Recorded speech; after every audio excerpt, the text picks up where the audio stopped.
2019, and as I say, time flies, doesn't it? Eh?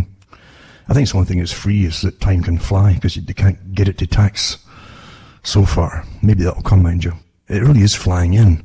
And I think part of the problem for me, in a way, as I said before, is that when you've studied so much of the big organizations that all work together in this huge pyramid to bring the world into their new world order, so to speak, a managed society, an expertly run society from top to bottom, with all the ones at the bottom, of course, paying for the ones above them.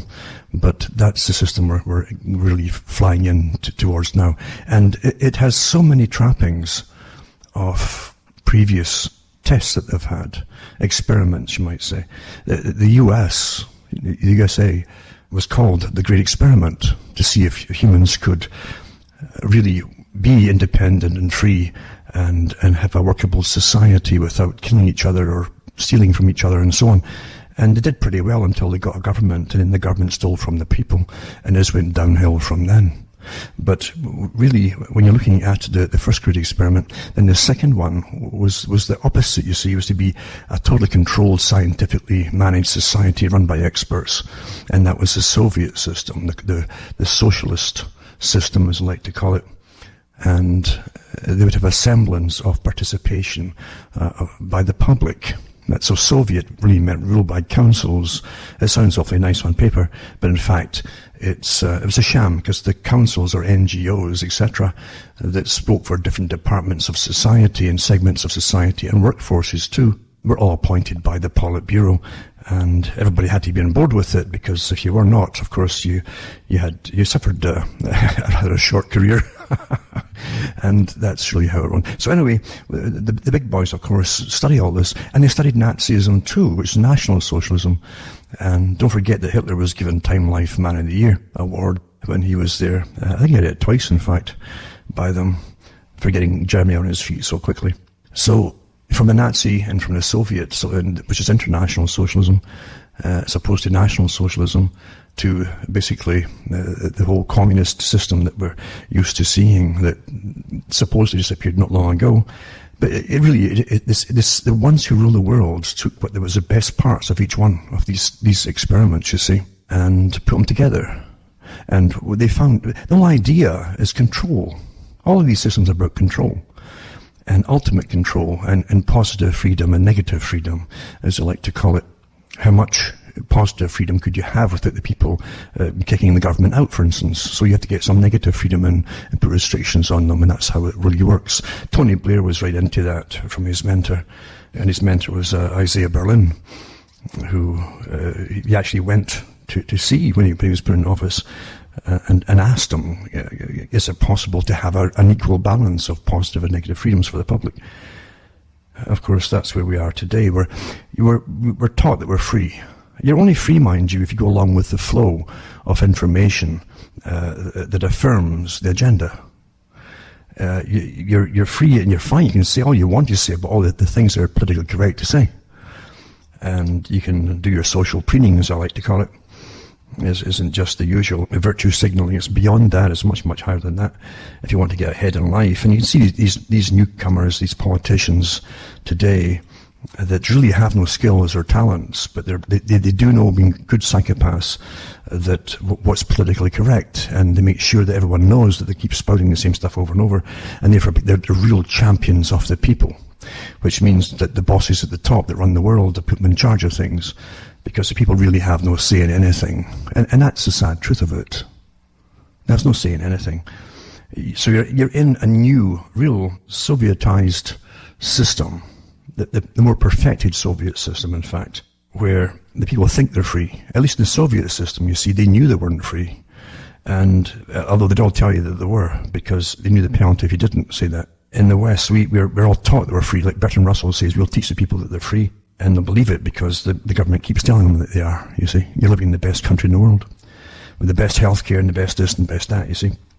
And people just part what they hear. They have nothing to really compare it to. But we're in a global system, an old plan, of course. You have different factions on board with it. They're key players, very, very cohesive groups working together, who will all benefit from it, financially especially. And if you have the finances, then you benefit socially as well. You get status. You get extra privileges in this new system. Because it is a privilege-based system. The biggest privilege of all, of course, is if you've plundered the planet and you're awfully rich, then you have all the privileges you want because you decide what they are. And everybody follows suit. I have to say, and I've said it before, even at Christmas time too, you've got to look at what you're losing. Look at what you're losing in your culture. All the things you're taught to hate, in fact, about yourselves. Because you are being taught to hate yourselves. If you come from what's called the first world countries, even though you were not privileged, as they call it, privileged, or especially white privilege in Britain, for instance, the Britain that I knew was not a great country at all, as far as having all these privileges. You didn't even have enough food at the time, too. Don't forget that Britain was in rationing all the way up into the 1950s, and even then beyond it, because folk couldn't afford to meet. That's how privileged the country was for the ordinary working people. But we're not supposed to talk about that anymore, you see. Everybody else suffered, but we never did, of course. Utter tripe and rubbish as we're forced into a world system where we're getting mushed together, basically, and told to love it, this new system, by our mentors, or our new mentors, you might say, who are really your new police, in a sense. Because there's never been a society even dreamed in science fiction so totalitarian in its scientific surveillance and manipulation, not just surveilling, but manipulation of the mind as we're in today. And it's nothing to where it's supposed to go. And so looking back even at the 20th century, look at what you have. Look at the music that people had reached in the 19th century. Look at the height of music it reached. It reached the heights as well of architecture and so on, but definitely with music as well, and classical music and so on, which is a science in itself, and it was taught so well. And there's nothing can beat. That's why I put songs up there at Christmas too, because there's nothing can beat that kind of music. And what you're tossed out the window now too was religious music, because you had some of the best minds in the world in their areas coming out with fantastic, beautiful songs that no one can say is terrible. This sounds, it lifts you up. That's the whole point of it. It's supposed to affect the soul that's inside you. And anyone who doesn't feel it doesn't have a soul when they hear that kind of music. This is absolutely true. When the humans together literally reach out for something which they know is there. They know it's there. That's got I can't say magic, I suppose, but it does have that kind of feeling all to itself. It's very unique, and it mustn't be tossed out the window, because that's the very thing, folks, that totalitarians hate. It's the big idea, you see. Big ideas is what they use against you, but they also see that big ideas are what they fear the most, and that's why they had to destroy the vestiges of religion by every means possible. Fear and foul, you see. So they can bring in their own scientific formula where you just simply obey your commissars. And that's what's here today. It's really, and it's ruthless. It's got all the trappings of the Soviet or the Bolshevik Soviet era. And it will get worse and worse as time goes on. I listened to a little audio by someone in Ireland talking about that very thing, and how he was mentioning how people that he knew in the newspaper industry had calls from policemen calling them. They hadn't broken any law for saying something, but they were told that the authorities were concerned of the way that you're thinking. You see, you understand where this is all going to go. This is horror we're looking at, and the scientific technique that's being used is mainly through your fiction, your brainwashing. There's nothing you're going to watch that is not full of the PC updates. You're supposed to be updated just like a computer program, and you adapt into these updates. If you're still doing old think, where you thought for yourself, well, that's a real dangerous thing to have in this day and age. Who knows where I might go into a big idea that catches on. Mao Zedong of the communist revolution, he said he wasn't afraid of bullets and guns or armies. What he was afraid of the most was a big idea, because as something like a religion, they can't argue with it. They can't debate it. You can't debate belief in people who believe, you see. And it has a tremendous force against tyranny, obviously. That's why it had to be smashed. And it wasn't like looking in the past and say that systems were perfect. They never were perfect. And every institution of religion becomes corrupt in every country over time. just like governments become corrupt. So much so that you find that in the US founding fathers, they knew and warned about corruption because they knew their histories. in the 1700s, they knew the histories of Europe, and going all the way back to ancient Greece. They understood that governments become corrupt. That's the way it goes. When you're in a system of socialism that rewards those who implement the agendas that are mandated by their bosses, corruption flourishes like you wouldn't believe. And tyrants of all kinds at all levels of classes, right down to the bottom, that push this stuff on their fellow humans, get well rewarded for doing so. And I've always found, it's always astonished me, when money comes into something, how people will suddenly change their opinions, or they'll look at the floor, and that's how it goes. You realize that again is a secular way of looking at life, isn't it? Because you're living in a materialistic system. Even in psychiatry today, the whole thing about is your investment. What's your investment in this relationship with so-and-so? You see, it's all financial and material investments. And they can't argue with anything beyond that, you see, in a materialistic system. So when you get into a realm of thought, soul, experience, and something higher and above yourself, that terrifies them. In fact, they'll come against you with utter fury and hatred, as though they're demonically possessed. And maybe there's a bit of truth in that too, eh? Because when you look, I keep looking at the old system of the Bolshevik Revolution, and the secret police that were formed, that weren't so secret actually initially, and the NKVD, and the Chekas, of course. Where did they find these people that would take people into basements by the dozens every day for months and just strip them naked and shoot them all? Day after day after day after day, eh? Where did they find these people? What kind of hatred, and I mean it, what kind of hatred drove these characters to do what they did? I mean, that isn't a quiet removal of something. That was utter mad, and I call it diabolical hatred. There's no doubt about it. And yet, evil can definitely manifest itself in a very tangible form, as history shows us. And therefore, we should never waltz into something just because the flow is going this way, and it is going this way at the moment, isn't it? We know it.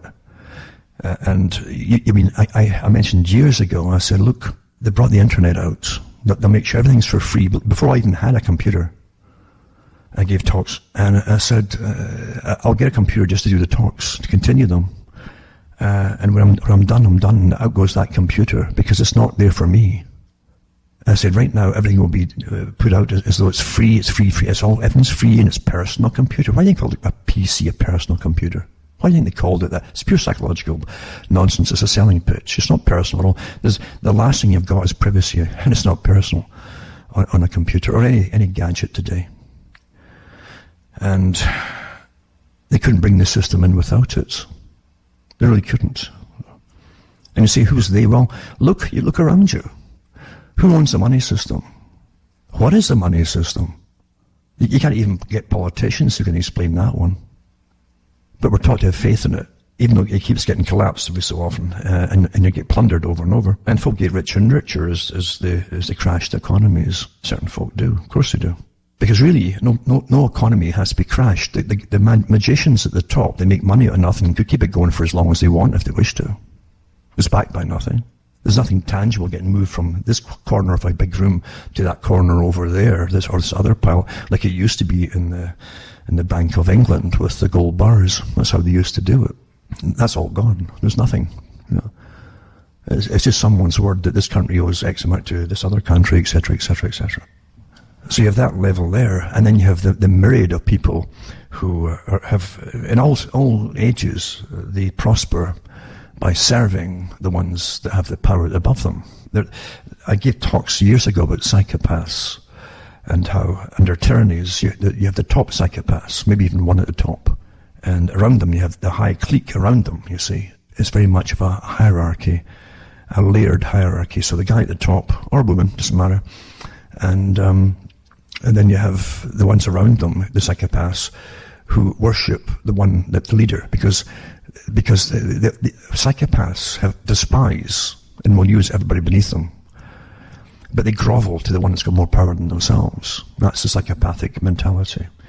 So they will respect something with more power than they have. So that's how the whole strata of the system works, all the way down to the bottom. Right and wrong of decision making doesn't even come into the equation once you have that kind of system on the go, because every layer is getting well paid and funded, etc. And you're suddenly a somebody. Every layer will push the agenda, whatever part they play in it, they'll push it, and they'll say all the absurd things that you're living in the best country in the world, like they did in the Soviet Union. And they will have goons who will lift you and come in the middle of the night, arrest you, drag you off into some, whatever it happens to be, either a loony bin or to Siberia, because you're obviously mad, since you're complaining about this utopia of the Soviet Union. You're obviously mad. And we're going into this whole system so rapidly. It's astonishing, really, how fast it's working. But again, it's happening at the right time. They know exactly, with the internet today, and real-time pulse of the people, and conversations and chat and all the rest of it. They know that this generation now, with about 20-odd years of intense brainwashing, they know they're ready for the next push, as they call it. And that's what you call these stages of movement, is a push. So they have to push the next phase, where they know, or they believe they know, that they can come against any opposition and punish you, because they've made everyone pretty well dependent on this internet system, this wireless system too, for their banking, for everything that they do to basically survive. It's not a new idea. It was discussed, as I say, by Bertrand Russell and his cohorts in the groups that he belonged to, who helped shape the culture that we're going through today, by the way. That's how old this part of the system was designed long ago. The idea was that eventually you'll get your credit systems dished out by government to a kind of bank account. They call it credits, call it whatever you want. It makes no difference, or dollars, doesn't make any difference, as long as it's put in there every month by the state. And you might not even have to work, because that's what they're going today with a universal basic income. They know with robotization and all the work being given to China, all the physical work, there's not going to be enough jobs. There's not enough at the moment for people to work in the West. So there'll be a universal basic income eventually, and it goes into your bank account every month. It'll be enough to pay your rent or whatever you need, basic food and so on. If you're bad, you'll be punished by the government withhold it. You'll have to eventually repent and go through a penance, etc. You'll be judged electronically. It's already happening because of things you might say or even think. Like the policeman said to that journalist, we're concerned about the way you're thinking. This is where it's all going, folks. Punishment by even strata of technicians that are not elected into power by any of you, and by the electronic systems that they all work for, and they seem to be the new censor police, aren't they? They just know what's right, you see, because their bosses tell them what's right. And as long as they can swagger around and feel important, they'll do what their bosses say. That means punishing all of you. And that's a sad commentary about human beings, but it's very, very true. But we are going into an awful tyranny, where you're told that up is down, left is right, etc. As Bertrand Russell said, giving the children, I can train them to believe that snow is black. In other words, they can make you believe anything, and you better say it. You better say it, like Winston in 1984, or in George Orwell's book. O'Brien's torturing him, and he says, if I say I can fly, Winston, he says, you'll believe it. You'll believe it. It isn't enough that you just say it, but you'll believe it, he says, And this is where we're going. This is an old agenda, folks. But with technology and the rapidity of advancement in research and development of technology, you're living in probably it'll be the most efficient concentration camp on the planet. The planet will be one, in fact. And the restriction of movement will always come in. That's agenda for the 21st century. The abolition of private vehicles eventually. And you'll be restricted to your little area in your overcrowded city, because you have to get off the land for this particular century, if you're not needed by the big corporate farm industries. And this is not make-believe either. This is, I'll put up some links tonight to their own writings for the Agenda 21 and 2030, and so on, and sustainable development, the Rio Summit, etc. things that most people maybe have heard of, but they've never looked into it. They can't be bothered as to, I don't need to look at that. That's like bureaucrats and so on. So maybe time you start looking at what you think is for bureaucrats, because you're run by them, and they've grafted private NGO groups for sustainability, right down to population reduction, by the way, onto your local councils. And you're supposed to be voting councils in. Well, you didn't vote these characters in. They just graft themselves on to most of the councils around you. That's what you're living in. See, most folk won't care. Young people will not care. Because to them, this is wonderful. All these electronic gadgets, at the moment they're kept fairly inexpensive for them, fairly cheap for them. They can get it one way or another through paying them up, whatever, through credit, or buying them even used. But they've got lots of gadgets and apps and all the rest of it. So their whole life is taken up. It's amazing, isn't it, really? Their whole life is taken up by electronics. Isn't it amazing? That literally something, I mean, they'll say we have to always adapt to technology, and then it changes society. And they'll give examples like the steam engine. Well, when the steam engine came around, we didn't all start to belt smoke out our heads, and stuff like that, and copy a steam. No, we didn't. But with electronics, our whole society is supposed to change, and our behavior, and the fact we're getting monitored by this stuff all the time. And they boast about it, that it's going to get more and more and more intrusive. That is the agenda. That's not paranoia. That's not a conspiracy theory. That's their statements. To get more and more intrusive, until you're watched 24 hours a day. It's like that movie, The Circle, and many other movies too, and statements from the big leaders themselves. Even Donald Trump, when he first came for election, when he was running for election, said that he wanted to increase surveillance and surveillance technologies. Big time. It was already big time, but he's gone further with it. It wouldn't matter which one they get in. They'll all do the same, of course, on behalf of the big boys that really run it all. But what I like, this is not a life when you've got to police your own thoughts, and they're training you. I gave these talks years ago before it got this bad. They're training you to police they call it self-policing. The United Nations came out with different PDFs years and years and years ago, and booklets you send off for the booklets they send to you if you pay for them, of course, and they tell you that the agenda, and it's technocracy, sure enough. But it's much, much bigger than just technocracy. That's one part of it. That's basically the managerial part of it, with technocrats using the different computer system analysts, etc., whole batteries of them to manage us, along with behavioral insights teams that literally monitor us. We're all flagged. If you're still thinking for yourself, and you have occasionally contrary thought, or even if you look at certain sites to get more information on certain topics, which are not illegal to do right now, but they won't be.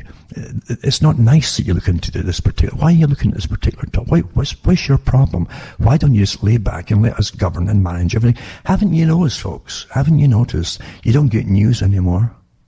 What chapter was that? At the end of what page did that start at?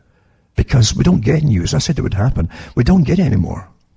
Most newspapers are giving you really entertainment. Even politics now, what passes for politics is actually entertainment, if you haven't noticed.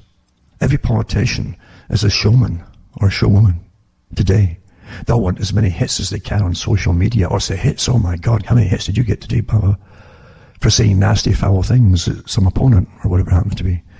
It's literally, everything's entertainment now. And that also goes to prove that they're not running any country. Something above them certainly is. But getting back to what I said before, I look back at Christmases, for instance, in a different light than a lot of people.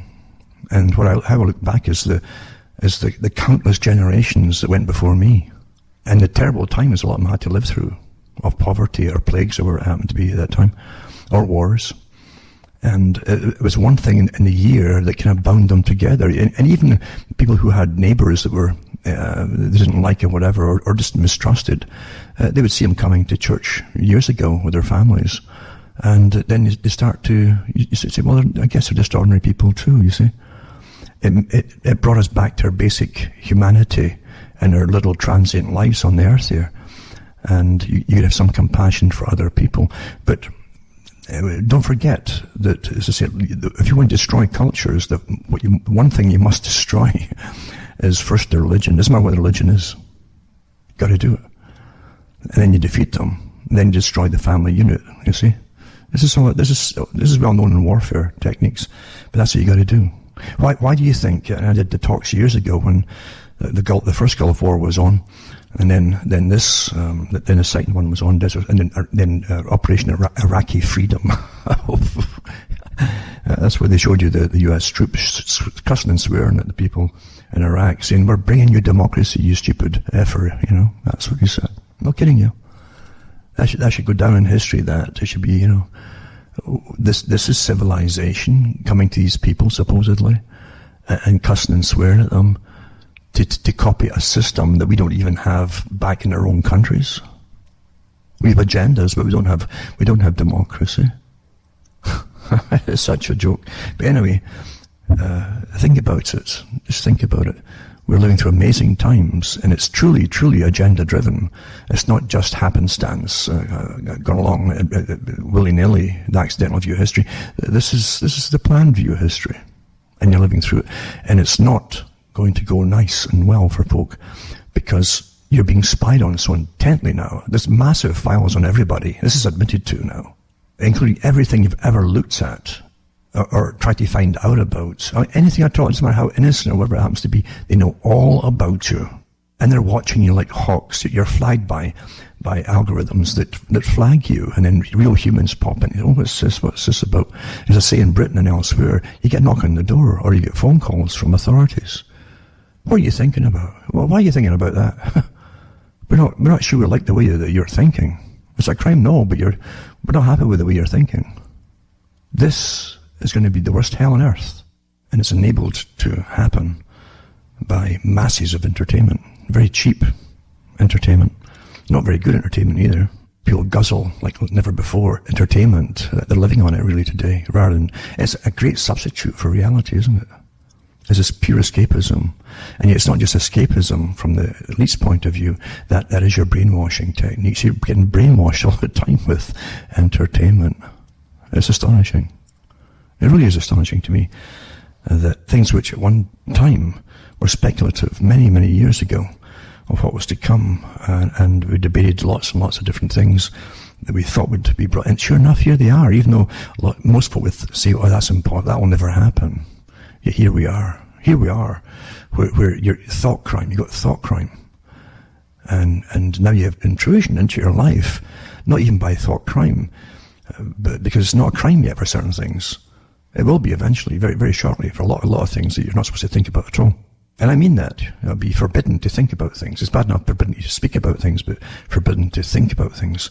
Because then you're a danger. You might spread contamination, as they call it, to other people. And lo and behold, you might get disturbances. There'll be people, fighting back about something. And the authorities don't want that, do they? Astonishing to, as I say, all these old things were debates many, many years ago. With groups who really were the true futurists in a sense, putting together that which was happening, that which was speculated to happen in research and development, and the goals of, it's above politics, but big agendas of rulers, because we're ruled, we're not governed, we're ruled. And it used to say you're governed if you elect the people to govern, but ruled is a different thing altogether. You're given the semblance that you're, as I say, democratic, but it's a joke, isn't it? It's a complete joke that it's democratic. If it's democratic, you wouldn't have groups authorized by government to crack down on what you're thinking or saying or whatever. That's not democracy. That's tyranny. Now tonight I want to put some things up before I forget, rather than just prattle on. The first thing is don't toss your history out the window because you've been taught to hate it, or in institutions within it. Because institutions have all had their purpose. And at different times in history, these institutions helped pull through people through terrible, terrible situations. Don't ever forget that. In a purely secular society, you can have all the psychiatrists you want, all the drugs that you want, but when you got a sickness of the soul because being imprisoned, nothing's going to help that, believe you me. Nothing that they can give you anyway. Here's an article here. United Nations approves Russia-backed, they call it Russia-backed cybercrime treaty that America and Western powers say will censor the internet. So the General Assembly of the United Nations approved the resolution, also supported by China on Friday.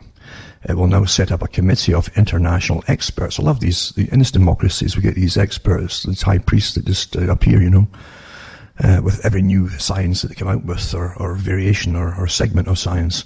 And there's certain experts instantly there to tell you what to do, like the bioethics committees that were launched in the 1990s. No one had heard of them before. Suddenly they're getting launched out of universities to tell us when we should die and things like that. They're experts in ethics, you see, experts in it, yeah. Like you're not yourself, right? But they are. Mm-hmm. Guess who'll be using them and who are using them. Anyway, back to the article here. So, the movement will now set up a committee of international experts in 2020, and critics have already said the language is legitimizing crackdowns on expression. Well, I'm really shocked, aren't you? Aren't you really shocked about this, eh? And this joke about, it's the Russians. No, come on, the West sets up all these things, folks. You're living in it. And the United Nations is almost completely funded today by the United States and Britain. Oh, so come on. What do you think? Where is United Nations? It's in New York City. It's in New York, for God's sake. It's not in the South Pole. And by the way, it was the Soviets at the time, the Soviet communists at the time, who wanted it to be set up in America. Isn't that interesting too? Eh? Like they foresaw the future or something. Yeah? So it's they call it a Russian-backed cybercrime treaty, has alarmed American Western powers who fear it will censor the internet. We're already getting censored here, folks, in the West. Without this one, the West leads censorship. The system that China is using for its social credit system was invented by the technicians in the West. I can remember I kept all the articles from years and years ago when we were sending them over to China, the different organizations to set up the technicians that work in Silicon Valley. They went over to China to set up for them before they set up for you. They were already setting it here quietly, of course, naturally, setting up. So anyway, it says, the movement will now set up a committee of international experts. The panel will work to set up a comprehensive international convention on countering the use of information. To counter the use of information. Isn't that interesting? It's like counterintelligence. And communications technologies for criminal purposes according to the resolution, right? Well, you got to understand that everything that's put out on paper, it's got a different intention before they even put it on paper. And then it's broadened. And of course, for criminal purposes, don't forget they're going to criminalize speech. Already it's rampant in the West right now, right? Speech and terminology. So, as a criminal. So now it's not just that it's been naughty or bad or asocial or whatever you want to call it. Now it's going to be criminal. America, Western powers and other rights groups, I wonder what rights groups are talking about, have already warned against the move as they fear that the language is code for legitimizing crackdowns on expression. Who's writing this stuff? Huh? The West is leading all of this stuff, folks. Have you watched the news in the last few weeks? Huh? But this is the Mail Online. I wonder where their heads have been all this time. And it said, too, that a number of countries have increasingly tried to follow suit after China, using its social credit system. So countries are trying to follow suit and crack down on internet usage. I love the terms. So you got usage and you got criminal this and criminal that. And intelligence, like it's counterintelligence. India is set to cut off online access in Kashmir in August after it stripped autonomy to the Muslim majority region. They've got big problems in India right now, right down to citizenship now. You think the West is getting it all? But it's amazing that this was discussed back in the 60s, that many of these groups have never got on with each other for centuries and centuries, and they never will, And it says Iran is also taking much of their country offline as it cracked down on protests in November. I'll put this one up. But yeah, I mean, we aren't lagging anybody in the West. We are probably, I think things are really tested out here before they're tested out anywhere else. Next one, too, is Australia. Their bushfires, it's the height of summer, they remember. It's their summer, which is our winter. But it's a smart city conspiracy. Australia is committed to the Agenda 2030 plan, which advocates for the implementation of radical changes to the central role of ownership rights of land and natural resources over the next decade. Linking this plan, authorities are currently developing a number of smart city initiatives in direct response, promising locations full of sustainable programs that monitor a variety of human activities. Now, most folk don't even know what the 2030 is, but you can look it up. I'll put some links up for you to look at it. It's again United Nations agendas, which they claim are non-binding, although they have advocates grafted onto all your local councils, right? Your local councils. Not just your state or provincial councils, but your local ones as well. So could it be that current bushfires across the country are part of the plan as well? What is the hidden agenda? In the following, we've explored the Australian bushfire crisis, including the course of events, weather and geoengineering, Clara's high-speed train network proposals, and links to the UN-driven smart city agenda. Well, they're quite right there, actually, because I gave the talks many years ago on agenda for the 21st century. And 2030 is just one of the parts of it for the whole century. So there's 21st century, 2015, 2030, and so on. And that's how they work it out. What has to be achieved by each little segment of time. And sustainability is a big, big thing. As I say, no private vehicles eventually. You'll have to use supposedly public transportation, so hence the railroads, etc. But also they want folk off the land. They came out with the human habitat corridors years ago. That was part of the agenda. It's written into it, where so many people will live along the lines of these major highways or even routes of train tracks. But outside, a certain distance, maybe 20 mile either side of it, then there's to be no people at all eventually. You have to be all put off into the cities. That's for sustainability. They don't like this urban sprawl, they call it. You know, your better folk, the ones who look at all the maps from satellite, they just don't like urban sprawl.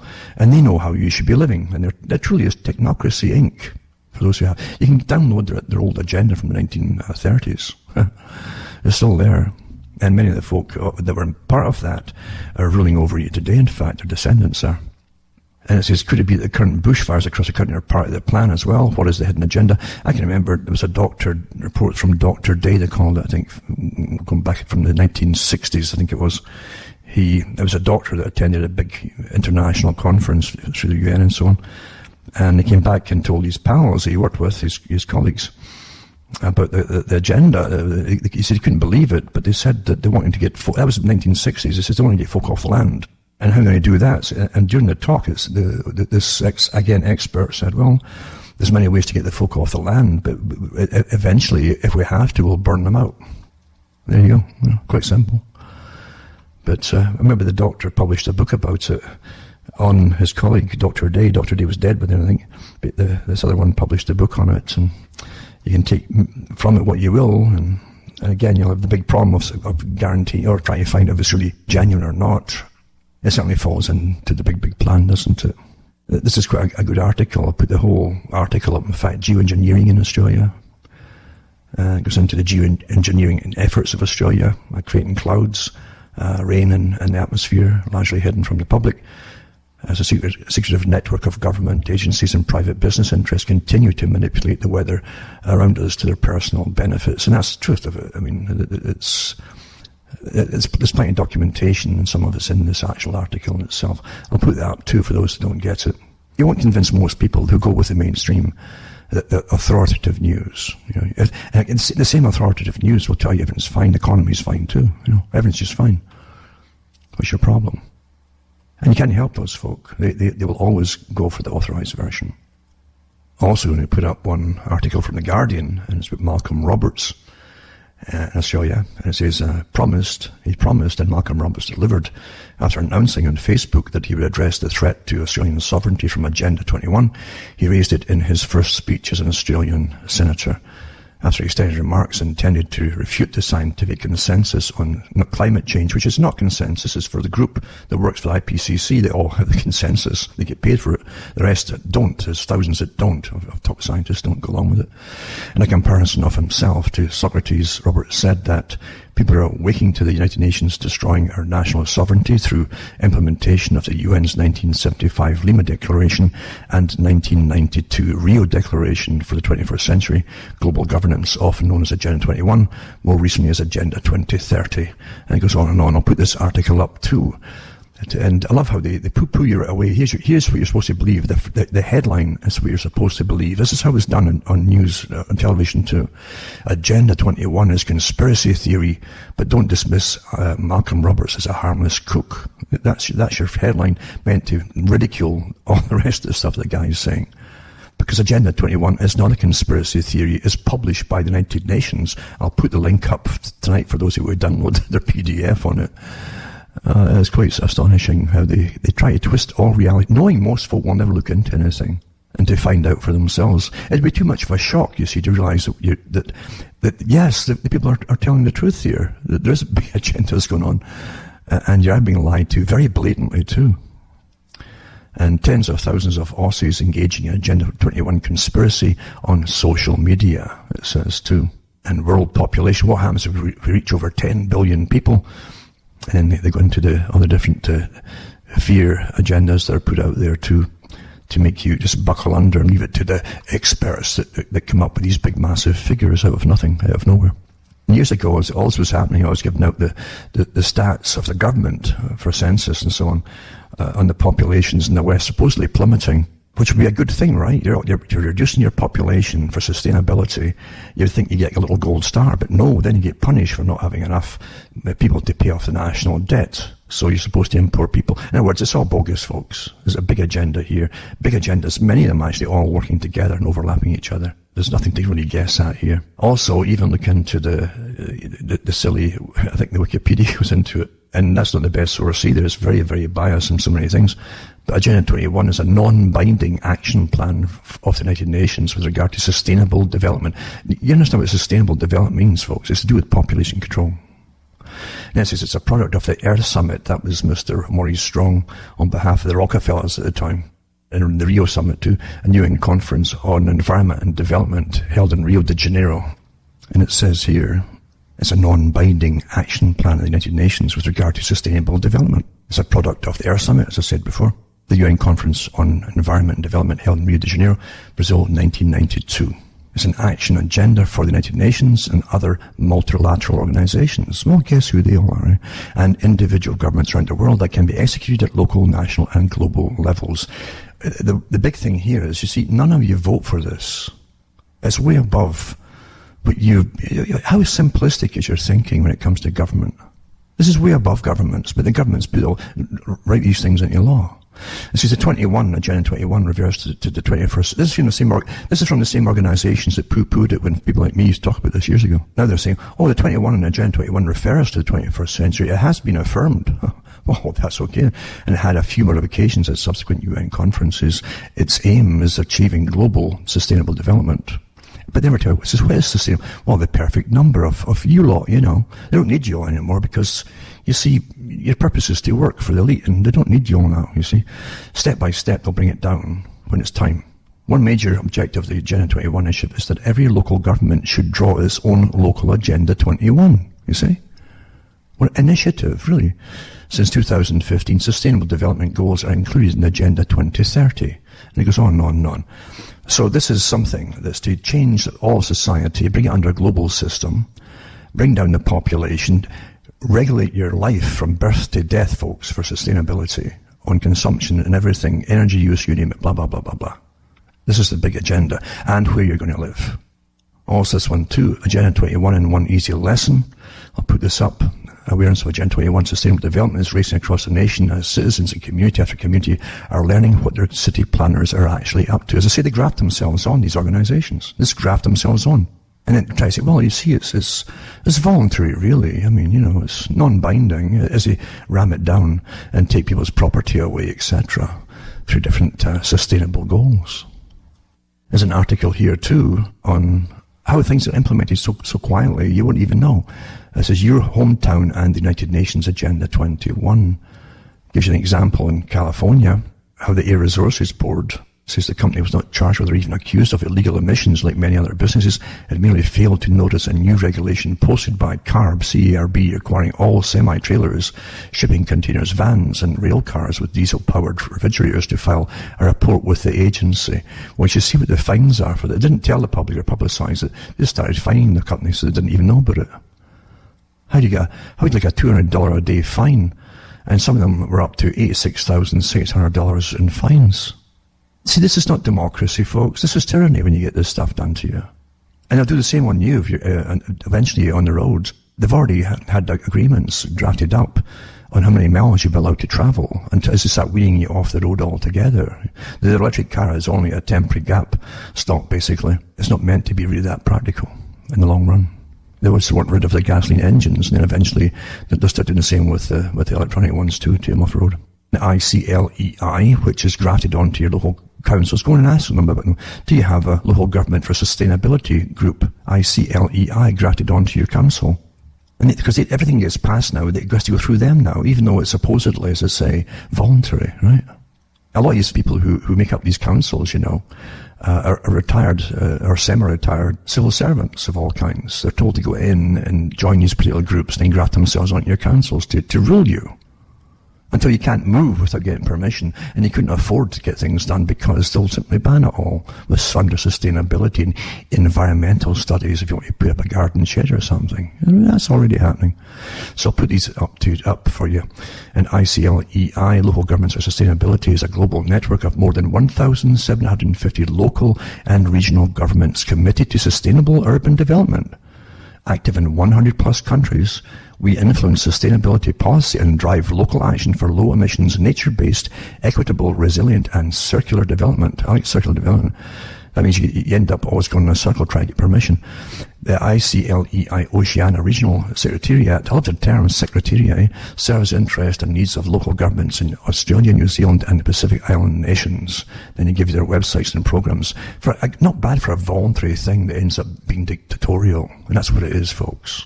They're all over the place, folks. And most people don't even know they exist because they keep quiet, eh? And eventually they become just normal with like part of your local government. Well, you don't vote them in. Did you vote to go global and be governed by some global entity? If you don't have a direct say in anything, you're not living in democracy. Then Australian water is sold for $490 million. There you go, in the middle of a massive drought, right? To foreign company during drought.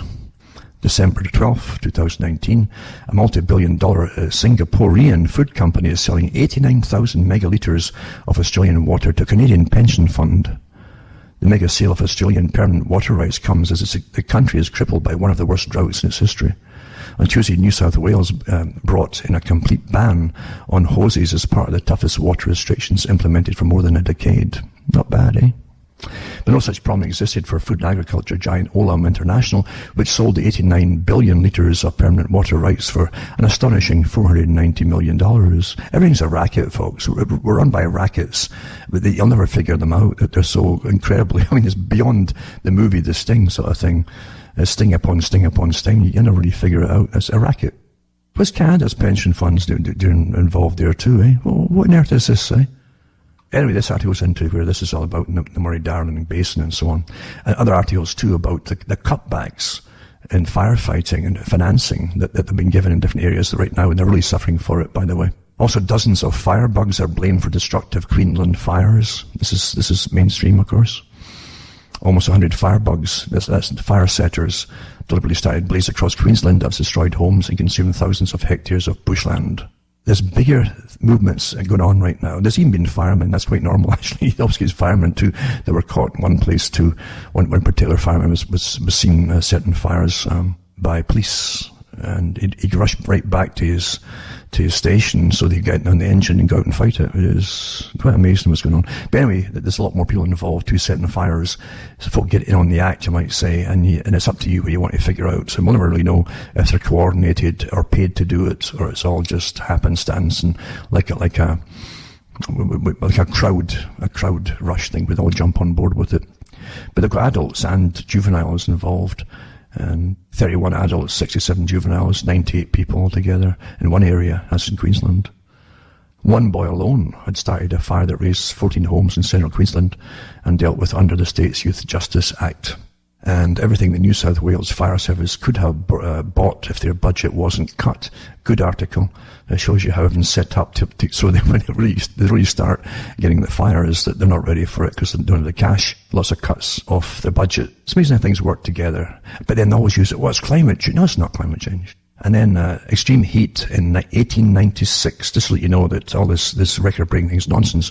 Panic-stricken people fled the outback on special trains as hundreds died. That was the headlines back in this particular time that it happened back in 1896. Folk were dying in the streets and so on. It was just so hot. Even in the middle of the night, it was just so hot. 109 degrees Fahrenheit at midnight. And the temperature didn't fall below 103 degrees Fahrenheit. Again, too, it says here that surveillance machines and are tracking the locations of hundreds of thousands.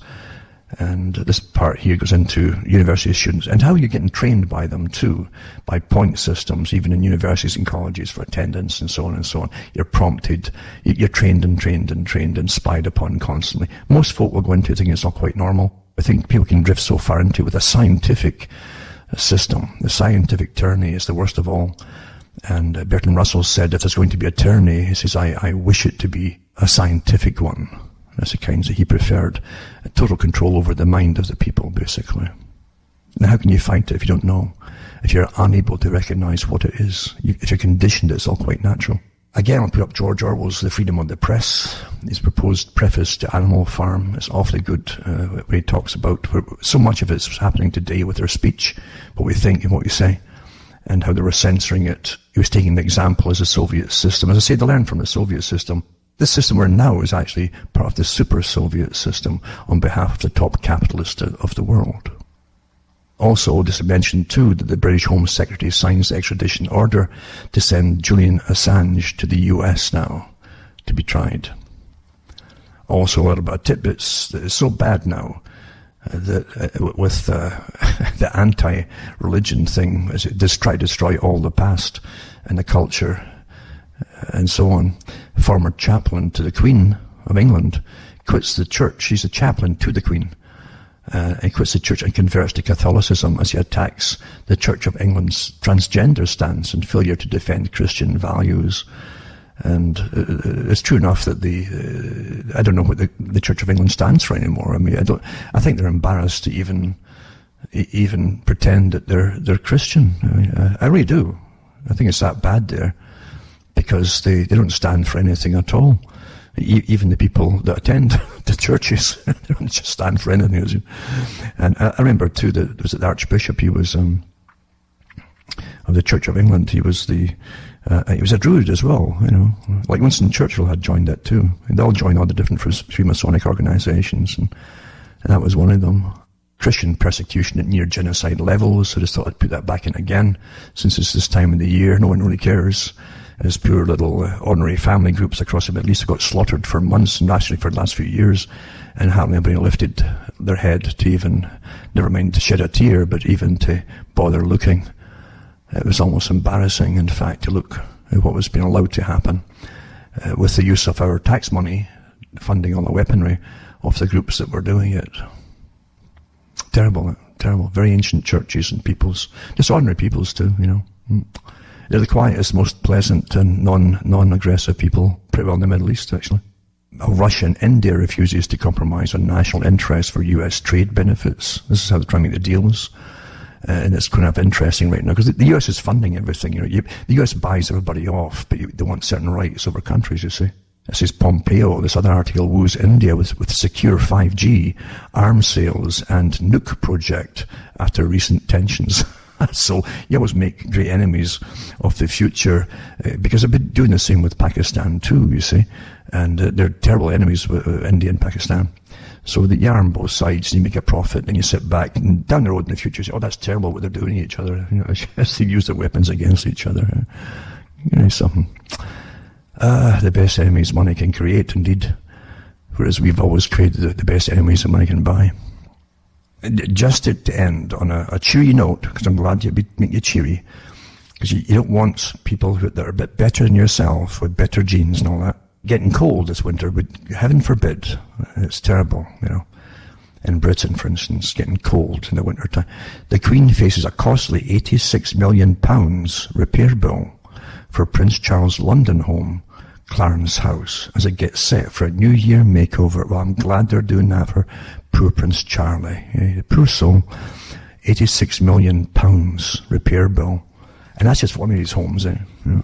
And I don't even bother looking at the PR, because they're public relations professional teams that are permanent, who work for royalties now, churning out all the stories about them to make sure you all think about them and try to personalise them into being real people. And that I looked at other articles too about the money that's been spent on them over this winter. Shake your head, folks. And also the dollar dump. Russia and China agreed to bilateral trade in national currencies. Quite something. So that's about it for tonight now. I had to rush through that lot. I hope I haven't gone way too overboard with it all. But that's some of the more important things I wanted to put out, some of the articles to show you. I use Australia too as an example of the chronology that's used upon us all. Big global agendas, the agendas for the 21st century in 2030 and so on. And really, it's all to do with depopulation, step by step. 2 or 3 weeks ago, I read articles from the United Nations and the big organizations admitting for the first, even IPCC, the panel on climate change. We all paid scientists to come up with the same answers, but they said the same thing, that we've got to reduce the population, and they say they want to get teeth now to reduce the population.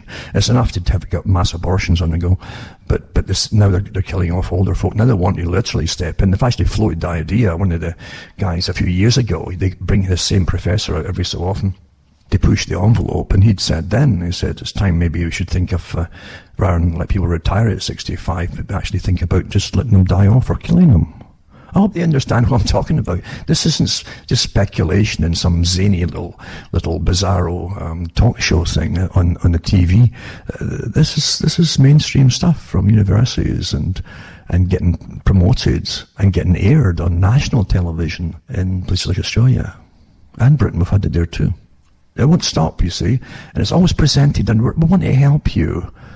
We want to help. Do you really want to live for another 5 years? I mean, you might have a twinge of pain here and there, but we could kill you right now, and it's so much cheaper. We could use your pension then. You wouldn't be alive to spend it. You got to start thinking, folks, and get off this. They're here to help you. The one thing that Ronald Reagan said that was absolutely true. Absolutely true. It's seldom you hear a politician saying anything that's true, but he said this. He made a statement. He says, the worst thing that Americans would hear, and what they most fear to hear, is to have a knock on the door and people saying to them, we're from the government and we're here to help you. That's it right there. Very simple. I guess maybe we'll get little calls now, eh? And they'll say, wait, did you say, were you thinking about it? I was thinking that. Yes, I was. Yeah. Is that a crime? Well, no, but you've got us concerned that you're thinking, it's, okay, there you go. We're still alive and kicking at the moment. As I say, I came out way back, years and years ago, not as I say to be a cheerleader for the people. The mass of the public will always go along the same road, the path of least resistance, and they'll adapt into most things, you see. But I came out to let people who really craved knowledge, to give them the seeds of the knowledge where they could look up themselves and find and study and read, to satisfy them, because some of them, because I know I'm that way myself, you have to know. You have to know. It's a strange thing in a domesticated society. It's a strange thing to have this desire to really know what's running the system and what it's about. And the whole system today is chronology. Keep you quiet and pacified, stacked with information, with entertainment and stuff with it. And just play until you're retired, and then go into senility. Well, actually, they don't want you to go that far, as I say, before they want you to take the euthanasia pill. Much easier, isn't it?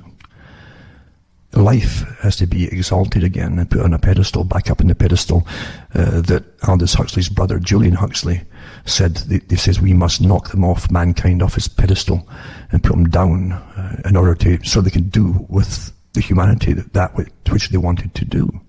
This happened, you see. At one time when man was still up there and I thought there was some special in human life, there was something sacred about human life, government just couldn't just ride over the public like this. They couldn't do it. Under the pretense, at least, of democracies, they couldn't do it. That's all gone now, and they're gone, they're on a roll now, folks. Anyway, I hope you're doing okay, all of you.